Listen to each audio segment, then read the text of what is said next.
Hi, I'm Drew. I'm Scott. Welcome to Everyman's Whiskey. Today we're taking a stroll down Whisky Row. Old Forester? Yep. Let's go.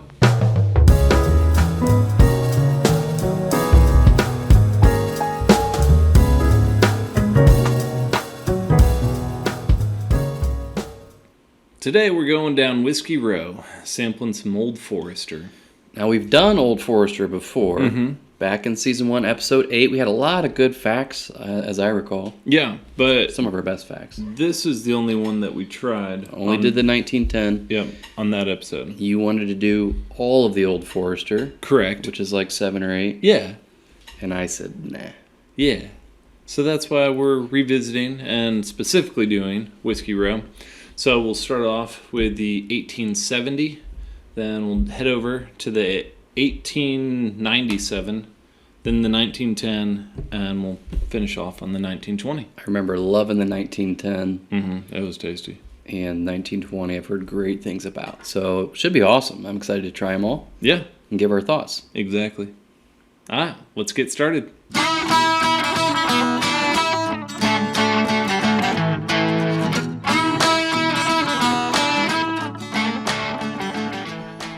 On our first step down Whisky Row, we're stopping by 1870.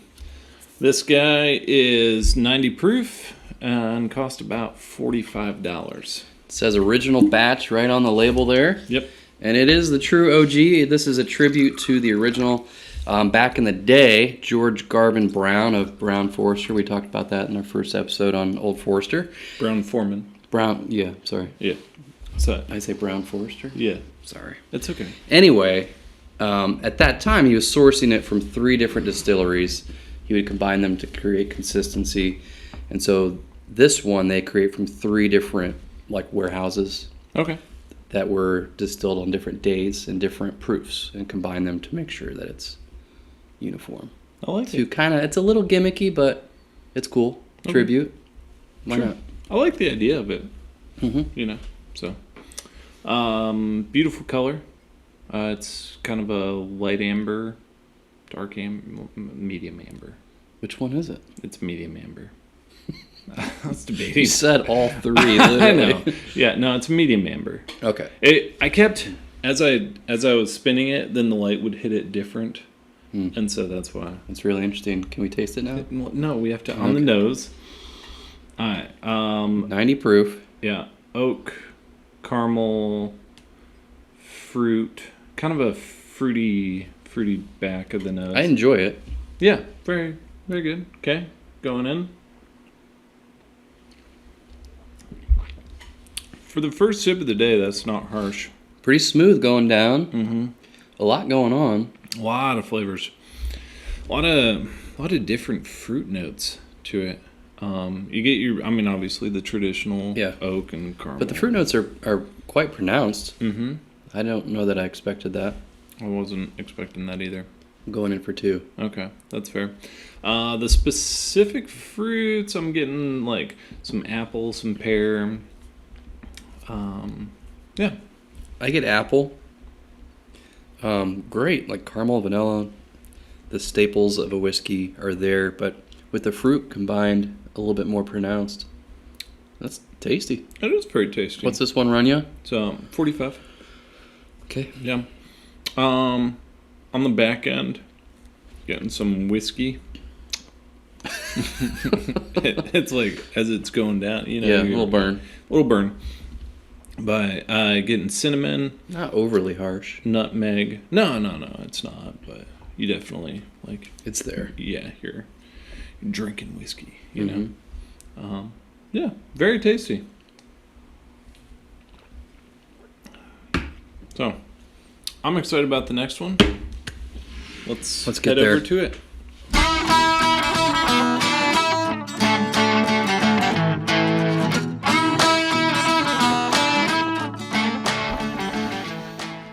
For our next stop down Whisky Row, we're swinging by the 1897 100 proof Kicking it up. bottled in 90 bond. to 100. 1897 Bottled in Bond Act was passed. The United States regulated the whiskey industry. All kinds of regulations. It had to be a sealed bottle, Had to be at least 4 years. Had to be, I think, 100 proof. Whatever. A lot of restrictions. This is a throwback and a tribute to that era of Old Forester. I like it. Mm-hmm. What are we talking price-wise? You probably said that already, but... $50. Okay, so not much different than the first one. Yep. It's slightly darker. I'm going to go... Darker or lighter or more darker. medium? Darker, okay. Yeah, darker. Got it. Dark amber on this one. I don't get as much on the nose. No, the nose is... it's. You think the ethanol burns it off a little bit? No, that wouldn't have much to do with it. Okay. So, yeah, kind of it's much more muted on the nose. You're getting some vanilla and oak, some dark fruits kind of on there. Let me know when you actually drink it. Okay. What do you think?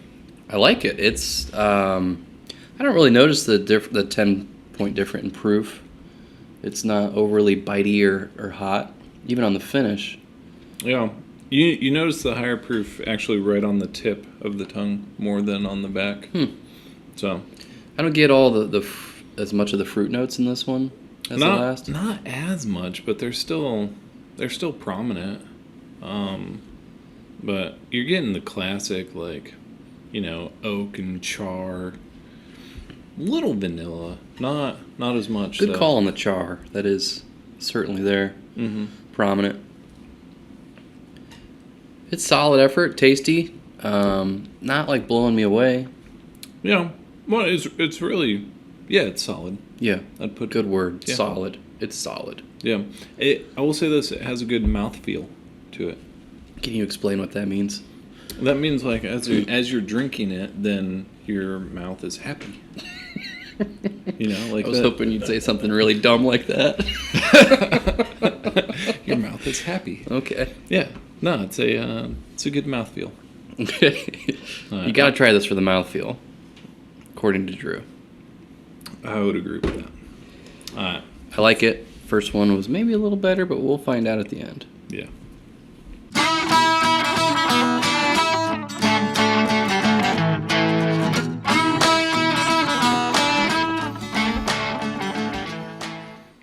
Our next stop on Whiskey Row is the 1910 93 proof Old Fine Whiskey. We are getting into the good stuff. Yeah, so we tried this one. We did. It was one of the 3 we tried in season 1. We really enjoyed it. We loved it. Yeah.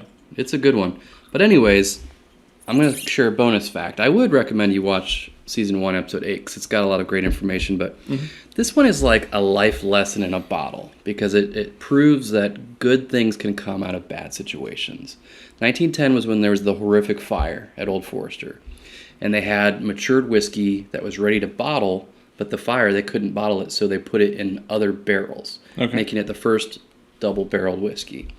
And they liked the result so much that they started doing it and calling it the Very Fine Whiskey. I like it. Is that what I said? Yeah. Yeah. Old Fine Whiskey, not very fine. But it is very fine. It is very fine. So, and I, in general, am a huge fan of double-barreled whiskeys. Me too. And I think the first 2 are great, but I really feel like we're going to hit our stride with 3 and 4. Yep. Beautiful dark color. I love the color on this one. So, on the nose, that's just... Deep, rich notes. It's just pretty, It gives it a good nose feel. I'm going to taste it. Yeah, I know you are. You're getting... It's a sweetness right on the nose. And plus all the oak and the vanilla and all the good things. Not as much fruit on this one, but definitely sweet. And if you like the nose, the taste is even better. Go in. Tell them about it. It's got a lot of coating on the mouth. There's a lot. Like a mouthfeel? There's great mouthfeel. It's almost viscous. There you go. Is that a good word? That is a good word. Coating. I like it. But the richness and depth is Yeah. Way more pronounced than the first two. Yeah, it's Would you agree? absolutely Not to knock the first two; they were great. But Right. this has more complexity. Yeah, From the second barreling. $55. I don't know if I said that before. I don't think so. So Okay. $10 leap, roughly $5-10 more. Yeah, Okay. yeah. I think the first one's 45, 50, 55. We just keep going up by $5. Slightly higher proof each time so far. No, because the second one was Oh, you're right. 100 proof. 100. Yeah. This one was actually the fourth release, so they don't go in order of necessarily date like you think they might. This one was the fourth one released after 1920, correct? That is true. What else you got, Drew? Toasted marshmallow. Toasted marshmallow. I'm calling it. That's what it tastes like. You agree? I mean, I get toasted and the sweetness, which I could say you could call marshmallow, but Yeah.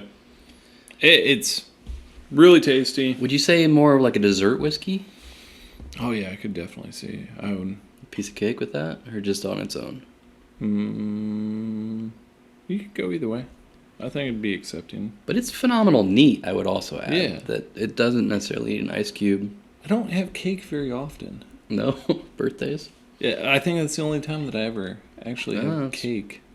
All right. At which point I'm usually not drinking whiskey to At your go kid's with, birthday. right, to go with cake. That's a good thing, at least not yet. So, I wouldn't say a piece of cake with a whiskey. Okay. I don't know. That's just, it hit me funny. Chocolate covered strawberry? Sure, that sounds great. Mm. Yeah. So, chocolate covered strawberry, some 1910. You're good to go. It's a good night. Let's move on.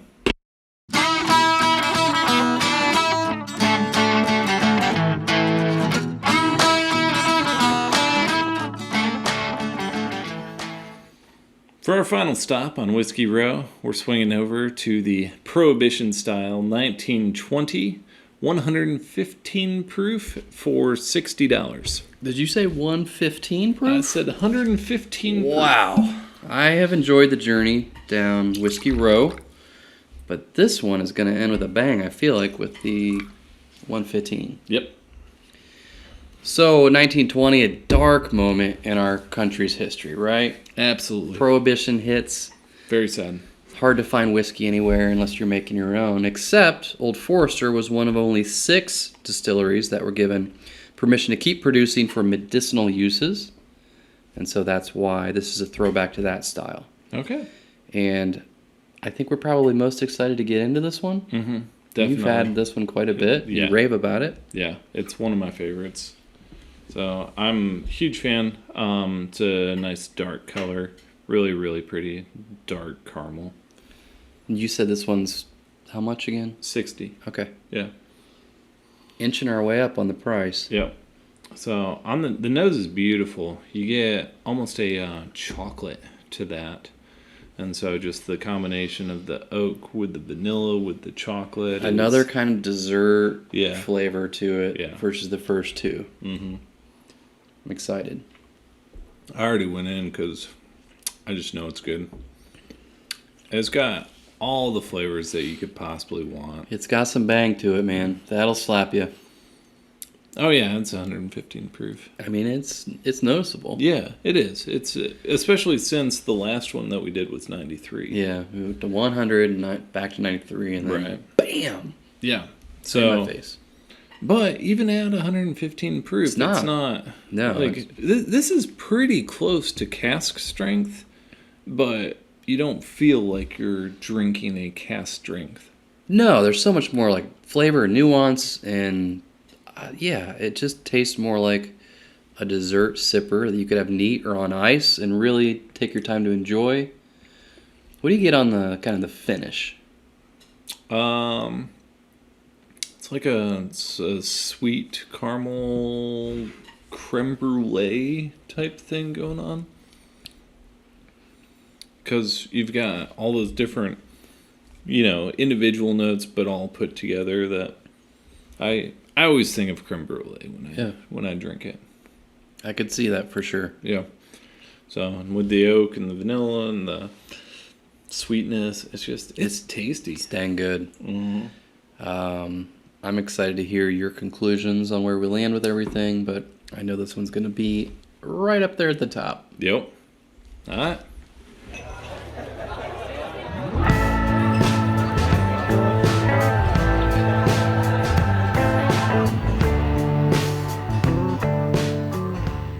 So, Scott. Drew? Whiskey Row. Dude, Old Forester was a delight. Yeah, they Loved it. nailed it.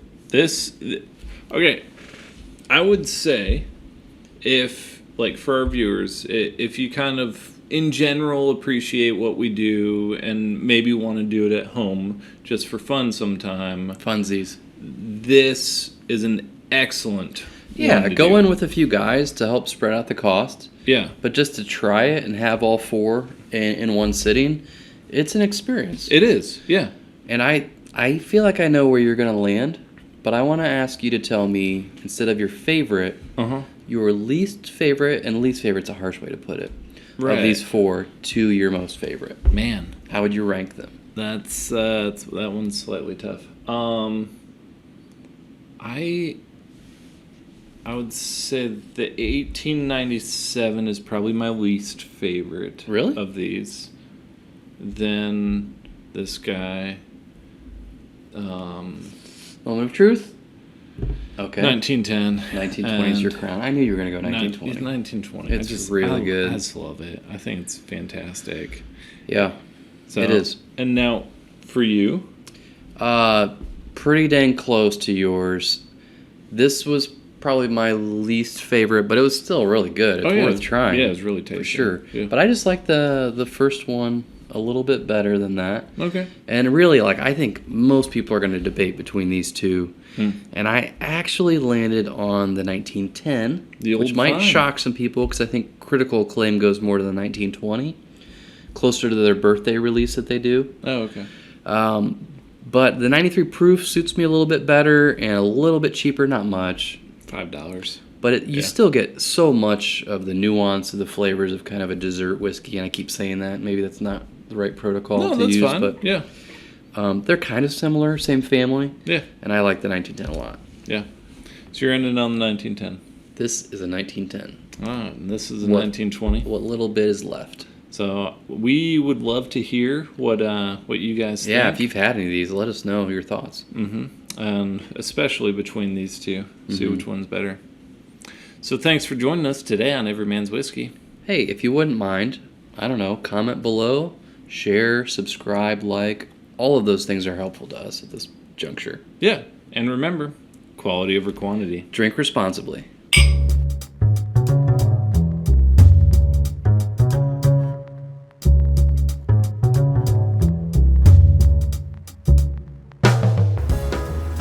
Would you smack him for me? He's twice my size. Everybody's twice your size, Scott. That's why I don't hit people. Arby's. Arby's.